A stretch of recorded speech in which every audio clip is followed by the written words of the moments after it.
Ya baik, bismillah. Assalamualaikum warahmatullahi wabarakatuh.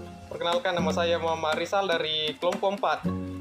Pada kesempatan kali ini saya akan menjelaskan atau memaparkan hasil diskusi dari kelompok kami yang berjudul Dasar-Dasar Pemahaman Peserta Didik. Pengertian peserta didik dalam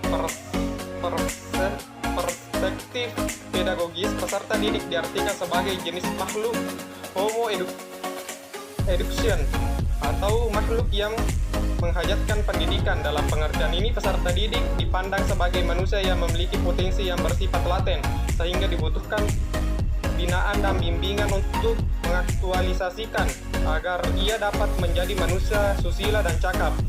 Dalam perspektif psikologi, peserta didik adalah individu yang sedang berada dalam proses pertumbuhan dan perkembangan, baik fisik maupun psikis, menurut fitrahnya masing-masing. Sebagai individu yang tengah tumbuh dan berkembang, peserta didik memerlukan bimbingan yang pengarahan yang konsisten menuju ke arah titik optimal dan kemampuan sesuai dengan fitrahnya. Tingkatan atau indikator pemahaman peserta didik. Ada beberapa tingkatan. Yang pertama, kecerdasan dan bakat khusus. Yang kedua, prestasi sejak permulaan sekolah. Yang ketiga, perkembangan jasmani dan kesehatan. Yang keempat, kecenderungan emosi dan karakternya. 5, sikap dan minat belajar. 6, cita-cita. 7, kebiasaan belajar dan bekerja. 8, hobi dan penggunaan waktu senggang. 8, hubungan sosial di sekolah dan di rumah. 9, latar belakang keluarga. 10, lingkungan tempat tinggal. 11, sifat-sifat khusus dan kesulitan belajar anak. Selanjutnya itu faktor-faktor yang mempengaruhi pemahaman peserta didik. Ada beberapa faktor yang mempengaruhi pemahaman peserta didik, antara lain sebagai berikut. Faktor internal, faktor jasmani atau psikologi, meliputi keadaan panca indera yang sehat, tidak mengalami cacat, gangguan tubuh, sakit, atau perkembangan yang tidak sempurna. Faktor psikologi meliputi keintelektualan atau kecerdasan, minat bakat, dan potensi prestasi yang dimiliki. Yang ketiga, faktor kematangan fisik atau psikis. Selanjutnya masuk ke faktor eksternal. Faktor eksternal meliputi faktor sosial, lingkungan keluarga, lingkungan sekolah, lingkungan kelompok, dan lingkungan masyarakat. Faktor budaya. Faktor budaya meliputi adat istiadat, ilmu pengetahuan, teknologi, dan kesenian. Faktor lingkungan fisik meliputi fasilitas rumah, fasilitas sekolah dalam lingkup pembelajaran. Terakhir, faktor spiritual atau keagamaan.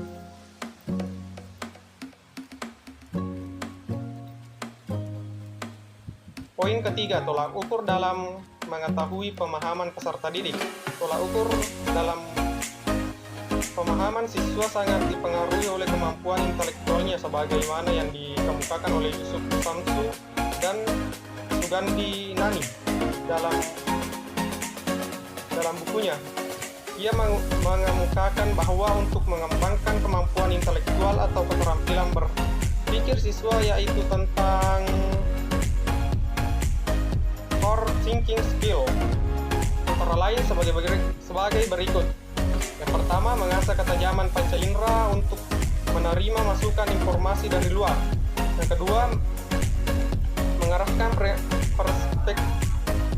persepsi dan perhatian untuk menjaring informasi. Yang ketiga, mengevaluasi, melakukan penilaian. Yang keempat, mengstrukturisasi, membuat ringkasan, menyimpulkan, menduga, mengkolaborasikan, mengidentifikasi ciri-ciri penting atau menganalisis. Terakhir, mengurutkan, membedakan, dan mengelompokkan. Sekian dari saya serahkan kepada pemateri kedua. Baik, terima kasih atas kesempatannya. Berikutnya adalah cara evaluasi terhadap pemahaman peserta didik. Wiersma dan Jurs membedakan antara evaluasi, pengukuran, dan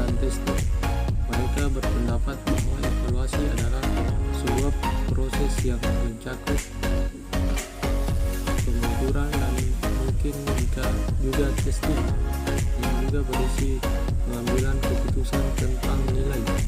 Pendapat ini sejalan dengan pendapat Hari Kunto yang menyatakan bahwa evaluasi merupakan kegiatan mengukur dan menilai. Kedua, pendapat di atas secara implisit menyatakan bahwa evaluasi memiliki cakupan yang lebih luas daripada pengukuran dan testing. Berikutnya, tujuan evaluasi sebagaimana diuraikan pada bagian terdahulu bahwa evaluasi dilaksanakan dengan berbagai tujuan khusus terkait dengan pembelajaran. Evaluasi dilaksanakan dengan tujuan mendeskripsikan kemampuan belajar siswa. Yang pertama, mengetahui tingkat keberhasilan proses belajar mengajar. Dua, menentukan tindak lanjut hasil penilaian. Tiga, memberikan tanggung-jawaban. B, manfaat evaluasi. Yang pertama, secara umum memahami sesuatu mahasiswa, teori, behavior, motivasi, dan lain-lain, sarana dan prasarana, dan kondisi. B, membuat keputusan, kelanjutan program, penanganan masalah, dan lain-lain. C, meningkatkan kualitas proses belajar mengajar, komponen-komponen proses belajar mengajar. D, sementara secara lebih khusus, evaluasi akan memberi manfaat bagi pihak-pihak yang terkait dengan pembelajaran, siswa, guru, dan kepala sekolah. Selanjutnya adalah usaha-usaha dalam meningkatkan pemahaman peserta didik. Yang pertama adalah usaha-usaha guru dalam meningkatkan pemahaman siswa antara lain. 1. Memperbaiki proses pengajaran. 2. Adanya kegiatan bimbingan belajar. 3. Penambahan waktu belajar dan pengadaan feedback umpan balik dalam belajar. Keempat, motivasi belajar.